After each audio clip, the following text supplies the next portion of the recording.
बिस्मिल्लाहिर्रहमानिर्रहीम। अस्सलामु अलैकुम वरहमतुल्लाहि वबरकातुहू।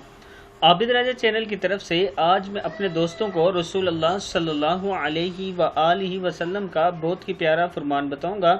उससे पहले मैं अपने तमाम दोस्तों से गुजारिश करूंगा कि इस वीडियो को आपने आगे ज़रूर शेयर करना है। तो शुरू करते हैं। बिस्मिल्लाहिर्रहमानिर्रहीम। रसूल अल्लाह सल्लल्लाहु अलैहि वआलिहि वसल्लम ने फरमाया, तकलीफ़ों पर सब्र करना वो मुसलमान जो लोगों के साथ मेल जोल रखता है और इनसे पहुंचने वाली तकलीफ़ों पर सब्र करता है, इस मुसलमान से अफजल है जो लोगों के साथ मेल जोल नहीं रखता और ना ही सब्र करता है। फिर सुन लें, वो मुसलमान जो लोगों के साथ मेल जोल रखता है और इनसे पहुंचने वाली तकलीफ़ों पर सब्र करता है, इस मुसलमान से अफजल है जो लोगों के साथ मेल जोल नहीं रखता और ना ही सब्र करता है। किताब का हवाला ये नीचे मौजूद है, आप देख सकते हैं। इस वीडियो को आप दोस्तों ने आगे ज़्यादा से ज़्यादा शेयर करना है। अस्सलामु अलैकुम वरहमतुल्लाहि वबरकातुहू।